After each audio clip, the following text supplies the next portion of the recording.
Hello everyone, मैं आप सबका स्वागत करती हूँ अपने इस चैनल पॉलिटिविजन में।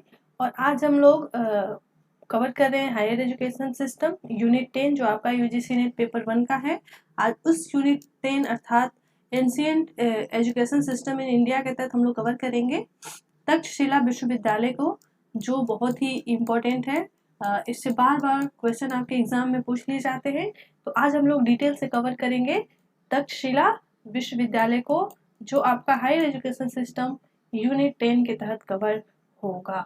डियर स्टूडेंट, मैं आगे पढ़ने से पहले ये बताते चलूँ कि ऐसे स्टूडेंट जो हमारे इस चैनल के साथ जुड़ना चाहते हैं, इस वीडियो के डिस्क्रिप्शन बॉक्स में मेरे टेलीग्राम चैनल का लिंक दे दिया है। आप उस लिंक पे क्लिक करके मेरे टेलीग्राम चैनल से फ्रीली जुड़ सकते हैं, जहाँ पे आपको यूजीसी नेट पेपर 1 और UGC net paper 2 political science से संबंधित आपको अपडेट दिए जाते हैं।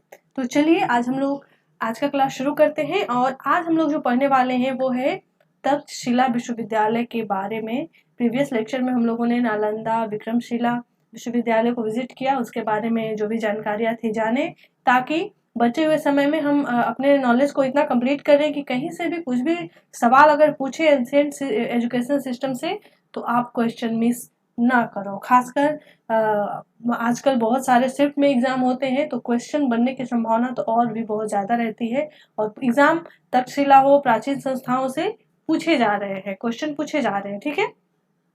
तो तक्षशिला को शुरू करने से पहले हम एक नज़र कुछ जो भी भारत के प्राचीन विश्वविद्यालय रहे हैं जिस जगह पे, उनको हम लोग एक नज़र देख लेते हैं, उनके बारे में जान लेते हैं। आखिरकार इतना तो जान लेते हैं कि कौन सा विश्वविद्यालय किस राज्य में अवस्थित है, और आप वो नाम भी सुन लोगे। इस बहाने आपके पास जानकारी भी हो जाएगी, और अगर इससे एग्जाम में क्वेश्चन पूछे गए तो आप क्वेश्चन बनाने की संभावना भी आपकी बढ़ जाएगी। तो सबसे पहले अगर मैं बात करूं तक्षशिला विश्वविद्यालय की, तो ये है अभी फिलहाल में पाकिस्तान में इस्लामाबाद में स्थित है, और ये बना था कब? 7वीं सदी में, ठीक है। 7वीं सदी से 460 ईस्वी तक ये मतलब बना रहा।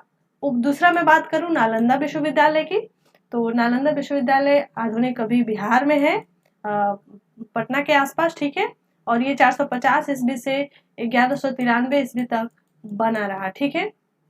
उसके बाद मैं बात करूँ उदंतपुरी की, तो ये बिहार में है। ये 550 से मतलब 1040 ईस्वी तक बना रहा। सोमपुरा की बात करूं तो सोमपुरा अभी बांग्लादेश में है। यह गुप्त काल से भारत में जब इस्लाम आया, इस्लाम के आगमन तक ये विश्वविद्यालय बना रहा।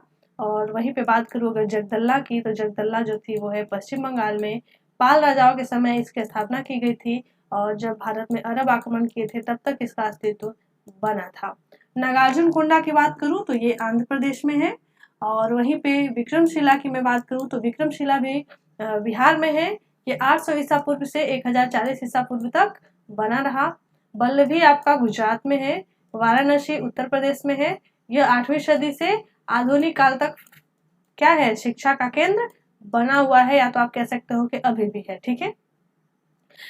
कांचीपुरम तमिलनाडु में है। मणिखेत आपका कर्नाटक में है। शारदा पीठ कश्मीर में है। और पुष्पगिरी उड़ीसा में है। तो ये सारे आपके इंपॉर्टेंट कुछ प्राचीन शिक्षण संस्थाएं हैं, जहां से अगर क्वेश्चन पूछे गए तो आप मिस नहीं करोगे। तो कौन विश्वविद्यालय कहाँ पे अवस्थित था, इसका नाम आपको याद कर लेना है, ठीक है। अब बात आती है तक्षशिला विश्वविद्यालय की, ठीक है। अब हम लोग डिटेल से जानेंगे तक्षशिला विश्वविद्यालय को, क्योंकि यह सबसे प्राचीन और एक तरीके से कह सकते हो कि वैश्विक लेवल पर सबसे प्राचीन विश्वविद्यालय का एक प्रारूप था, इसलिए इसकी इम्पोर्टेंसी और भी ज्यादा बढ़ जाती है। तो हम आज एक ऐसे विश्वविद्यालय की चर्चा करेंगे जो सबसे ज्यादा प्राचीन था, और जानेंगे कि उसकी विशेषताएं क्या है, वहां से जुड़े जुड़े बड़े बड़े विद्वान कौन से थे, उसकी क्या पाठ्यक्रम थे, कौन कौन से सब्जेक्ट पढ़ाए जाते थे। तो इन सारी चीजों को हम डिटेल से आज कवर करेंगे। तो तक्षशिला जो विश्वविद्यालय था या क्या था? बुद्ध शिक्षा का प्रारंभिक केंद्र था। मतलब जो बुद्धिज्म स्टार्ट हुआ, जो बौद्ध शिक्षण केंद्र स्टार्ट हुआ, वो तक्षशिला से ही स्टार्ट हुआ। कल हम बताए थे कि तक्षशिला, विक्रमशिला, नालंदा, ये सारे जो थे वो एक महाविहार की श्रेणी में आते थे। मतलब कि जो भी बौद्ध मठ हुआ करते थे, उन सभी मठों में इनकी जो गणना थी वो क्या थी? श्रेष्ठतम थी। ये क्या थे? एक तरीके से कह सकते हो कि फर्स्ट लिस्ट की श्रेणी में, ठीक है। तो जो बुद्ध शिक्षा है वो यहीं से प्रारंभ होता है। इसकी स्थापना 6ठी शताब्दी में बताई जाती है। ठीक है, स्थापना काल को लेकर थोड़ा कंफ्यूजन है इतिहासकारों में, कोई कब बताता है।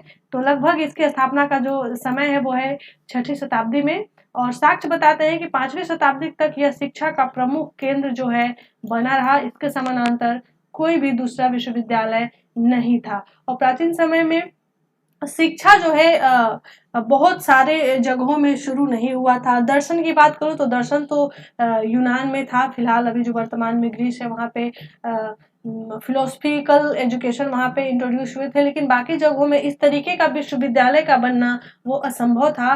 और उस समय में इन्होंने तक्षशिला विश्वविद्यालय में आपका बुद्धिज्म शुरू हुआ।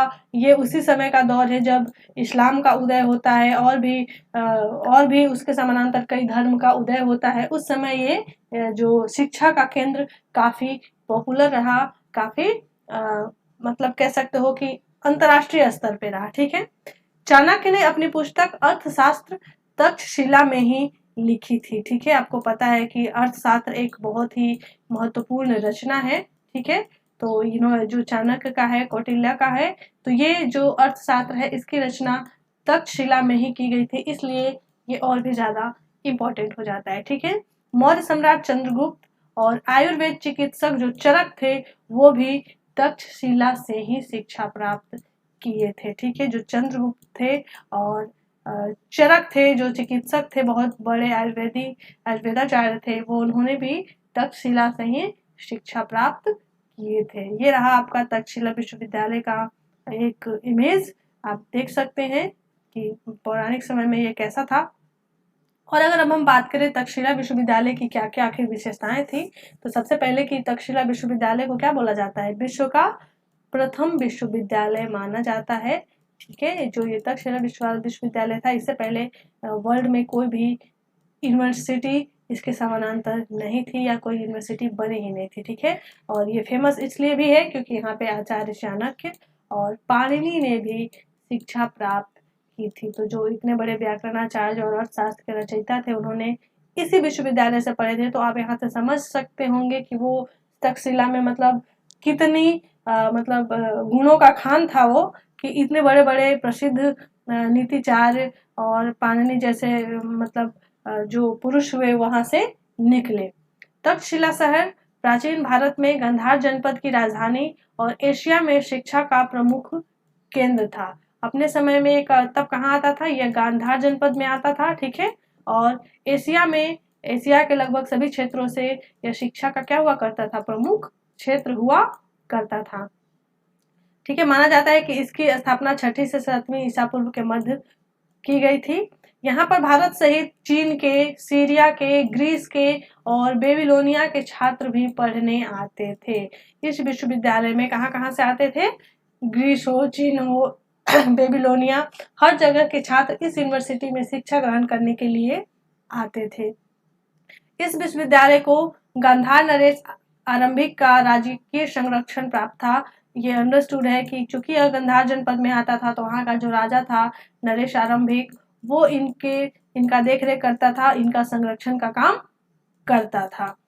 तक्षशिला विश्वविद्यालय में वेतनभोगी शिक्षक नहीं थे और न ही कोई निर्दिष्ट पाठ्यक्रम था। ठीक है, जो ये यूनिवर्सिटी था यहाँ पे न तो कोई निर्दिष्ट कोई करिकुलम था, न तो कोई पाठ्यक्रम था, और न ही वहाँ के टीचर को क्या पेमेंट दिए जाते थे, वो निःशुल्क पढ़ाते थे। ठीक है, यहाँ पे लगभग 68 विषयों की शिक्षा दी जाती थी। तक्षशिला में सामान्यतः एक विद्यार्थी 16 साल की उम्र में प्रवेश लेता था। मतलब जो प्रवेश लेने का उम्र था वो था 16 ईयर, और वहाँ पे क्या होते थे, वहाँ के जो टीचर होते थे उनको कोई भी वेतन नहीं दिए जाते थे।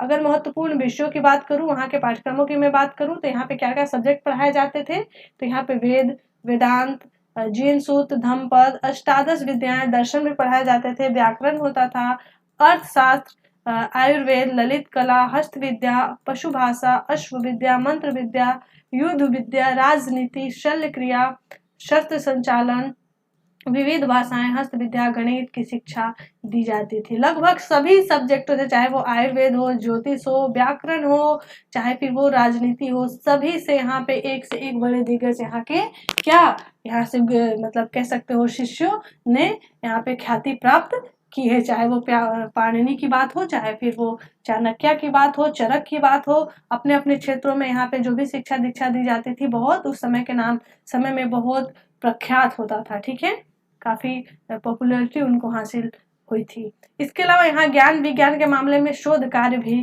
किया जाता था। ठीक है, यहाँ पे रिसर्च को भी बढ़ावा दिया जाता था, रिसर्च के कार्य भी होते थे विज्ञान के संबंधित मामले में। आपको पता है पहले की जो शिक्षाएं होती थी सारी शिक्षाएं व्यवहारिक होती थी, तो उनमें शोध करना उस समय के मतलब कह सकते हो कि जब तक्षशिला था तब भी शोध किए जाते थे। विज्ञान या फिर जो भी आयुर्वेद की चीजें हैं, ज्योतिष और चिकित्सा की चीजें हैं, इन सारी चीजों में काफी शोध किए जाते थे।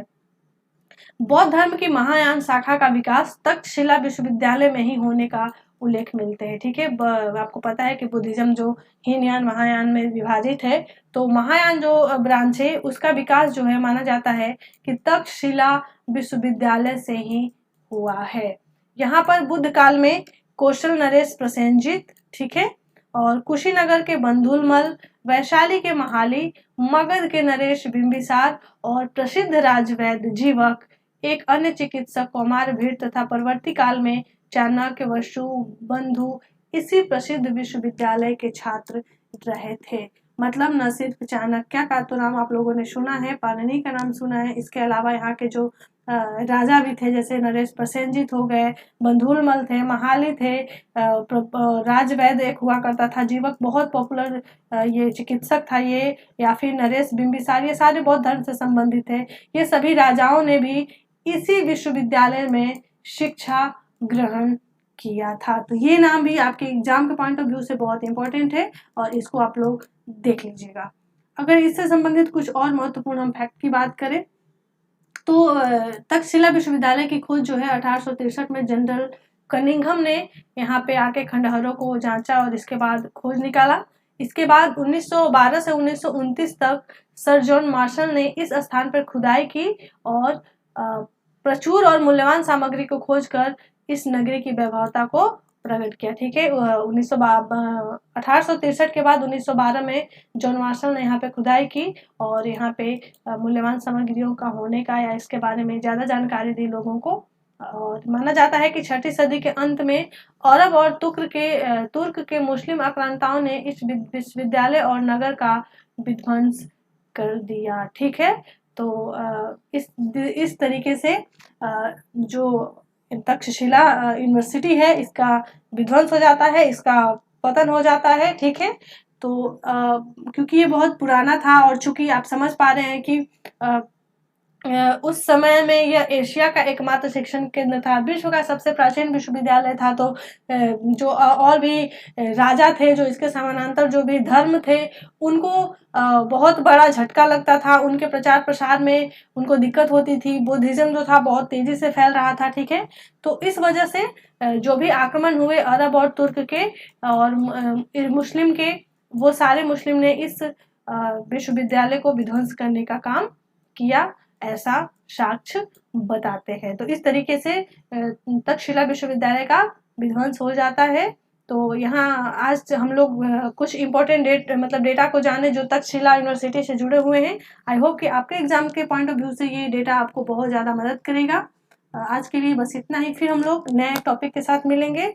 तब तक के लिए थैंक यू वेरी मच। अगर आपको मेरा वीडियो अच्छा लगा तो लाइक एंड सब्सक्राइब जरूर करें। Thank you.